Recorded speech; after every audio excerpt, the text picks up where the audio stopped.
you told me on set about how it came to fruition that you made the album. Well, not only made the album, like why I'm here. Why it started, yeah. Yeah, why the whole thing started. Originally, very long story condensed. Originally, I started to wrestle by mistake. I was going to join the Marine Corps, and a friend of mine was like, hey, man, we're training down in Orange County. You should give it a weekend before you go down there. I was like, yeah, whatever, I'll do it. Saw a ring, and I was hooked. Yeah. No aspirations of doing anything, but it happened to be in the height of the market and competition, and they were signing people defensively. I got a really low money contract to just sit at home and not go to the other guys. Nice. And then finally ended up just hanging around to get an opportunity. Debuted on TV in Chicago, 2002 in June. Bless. Yeah. At the United Center? Where was it? We always run Rosemont. Rosemont Horizon, baby. Yeah, one of my favorite buildings. Oh, so great. One of my favorite That's buildings. great. Yeah, that place gets very, very loud. And Yeah. there's a lot of tradition in that building for me. Big time. Yeah. So debuted in Chicago. Debuted in Chicago and totally shit the bed. Like, How? What do you mean? well, did all the stuff right, Yeah.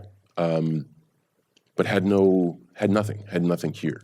I was heart. just trying to, people didn't know who I was. They couldn't connect to John Cena coming out in different tights and boots every time. And, I'm here. Like things were good, but no one could attach to who I am. All right. And when we were, as entertainers, you got to kind of want to attach. Like when we film a movie, you try to work on your character so people will relate to them, attach to them, or detach to them, or root for them, or root against them. So I was about to get fired because I wasn't doing well. And I was on my final overseas tour in the UK. They were like, I don't think you're gonna make it to Christmas, so whatever, but we'll bring you on this last tour, give you some more money. The WWE was extremely good about that. Of like, hey, we're probably not gonna do business, so let's get you on as many shows as we can. But that's so cool. They give you a heads up versus other pro sports where a lot of times it's like you wake up to a phone call that's like, you're cut. The writing was on the wall, and like it wasn't. How do you know that? I genuinely. Because when you go out there, you use your ears. And when the sound is not just silence, not just apathetic silence, Right. but shoes going up to the concourse to get hot dogs.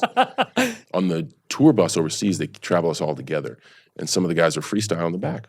So I just went in the back and waited for my turn and joined in and just did the best I could. And ripped. And just tried to unleash the fury. Cut it on out. everybody. You ripped. And the front of the bus was Stephanie McMahon, and she was head of the writing team. McMahon's daughter. Yep, head of the writing team at the time. And she was like, how did you remember all that? And I kind of explained to her the concept of freestyle. And she's like, well, make something up about me right now. Sure enough, on the spot, I'd spit a few bars. And she's like, do you want to do that on TV? Yes, please. Yes. And it just so happened to be the Halloween episode of SmackDown. Oh, wow. So the character shift wasn't like, well, why is he doing that? It started as a costume and then just kind of went into that.